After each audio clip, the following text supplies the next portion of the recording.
Whenever Bitcoin comes up, the conversation almost always spirals into its wild price swings, right? But what about the risks that are baked into its very structure? I'm talking about the kind of threats that go way beyond the daily ups and downs and actually question its long-term survival. So let's get into it, because if you're in this space, whether you're managing a corporate treasury or making policy, you absolutely need to understand these foundational risks. So here's what we're going to tackle. First, we'll look at what I'm calling the transparency paradox. Then we'll dive into the government's long reach.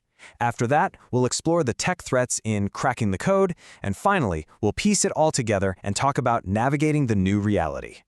All right, first up, the transparency paradox. There's this massive misconception out there that Bitcoin is basically untraceable, anonymous digital cash. But the truth?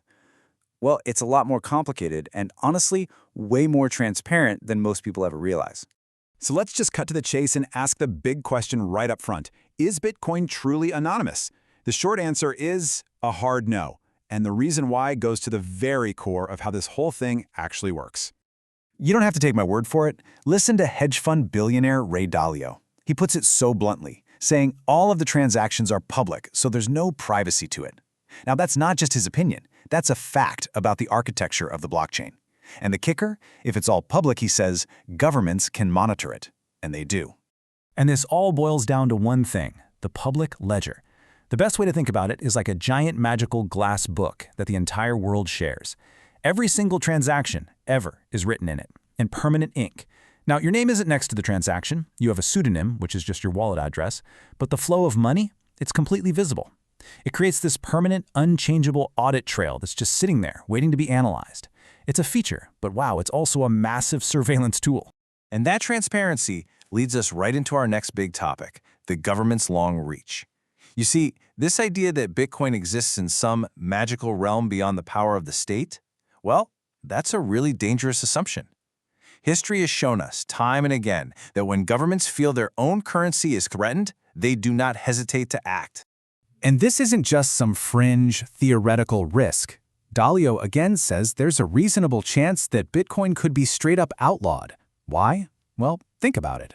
If Bitcoin ever becomes a serious threat to a sovereign currency like the US dollar, governments will step in to protect their control over money. That's a power they are just not going to give up without a fight. Now, for anyone thinking, no way, they could never do that, I want you to look at this. Let's rewind to the 1930s. The U.S. government, in the midst of the Great Depression, effectively confiscated gold from its own citizens. An executive order made it illegal to hoard it, and people were forced to turn in their gold to the treasury. This isn't some ancient history lesson, it's a very clear precedent for a government banning a competing store of value. And when you put the two situations side by side, the parallels are kind of chilling. Back then, the motivation was to fight the Great Depression. A potential motivation today? To protect the entire monetary system. The methods would look different, of course. Think regulatory crackdowns, not sending agents door to door.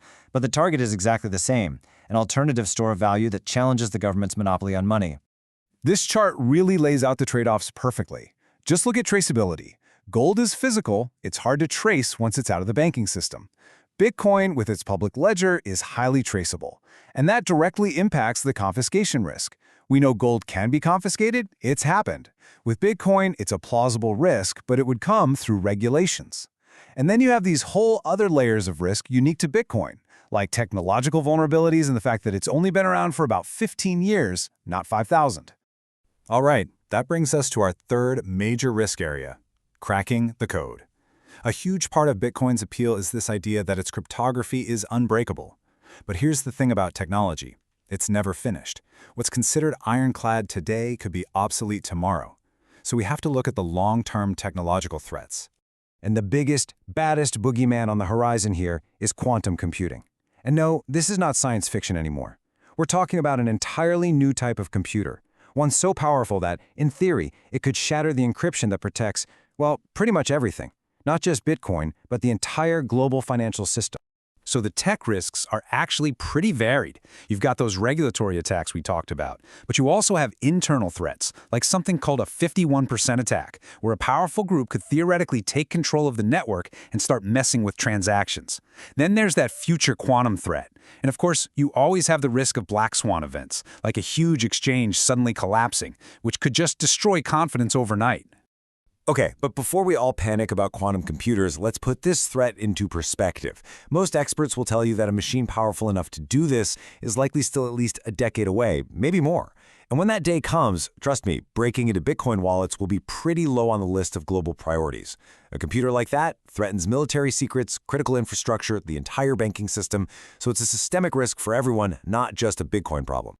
So, that leads us to the final and maybe most important section, navigating the new reality. It's one thing to point out all these scary risks, but what are you actually supposed to do about them? If you're an investor or a fund, how do you manage these threats that are so unique to this asset class? So the big question is, given all this, how do you actually protect your assets? We're not just talking about simple diversification here. We're talking about really understanding the specific weak points of digital assets and picking the right strategy to counter them. And a huge part of that comes down to who holds your keys.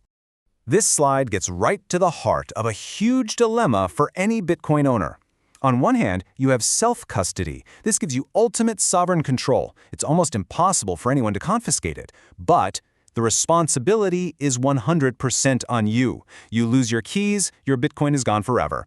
No one can help you.